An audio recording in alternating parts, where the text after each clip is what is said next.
মেরিল প্রথম আলো পুরস্কার। যে পুরস্কারের জন্য লড়াই করে দেশের জনপ্রিয় তারকারা লাখো দর্শকের ভোটে যেটা হয়ে ওঠে মর্যাদার প্রতীক, সেই মেরিল প্রথম আলো পুরস্কার যদি পাওয়া যায় ফুটপাতে, তাহলে কেমন হবে ভাবুন তো।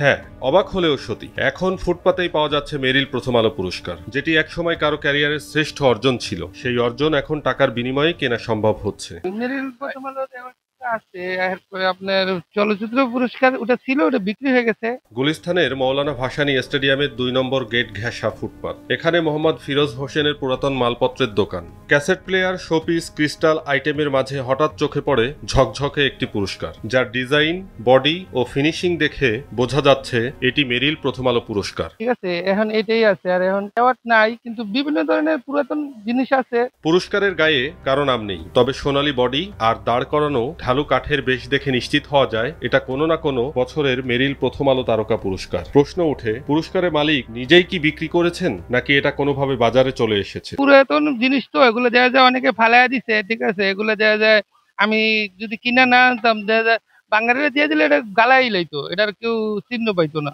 এটা কিসের পুরস্কার। বিভিন্ন ধরনের পুরস্কার পাওয়া যায়।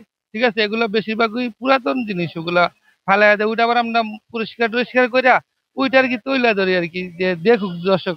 পুরস্কার শুধু ট্রফি নয়, এটা কারো দীর্ঘ পথ চলার স্বীকৃতি। সেই পুরস্কার যদি একদিন শোকের ছেড়ে ফুটপাতে আসে, তবে সেটা শুধু ব্যক্তির অবমূল্যায়ন নয়, পুরো শিল্পাঙ্গনের জন্যই তা লজ্জার। অবমূল্যায়ন শুধু পুরস্কারেরই না, প্রশ্ন উঠেছে সম্মানবোধেরও। পুরস্কার কি শুধুই মর্যাদার জন্য, নাকি নামে? মৌলানা ভাসানী স্টেডিয়াম থেকে তন্ময় উদ্দৌলা, বৈশাখী সংবাদ।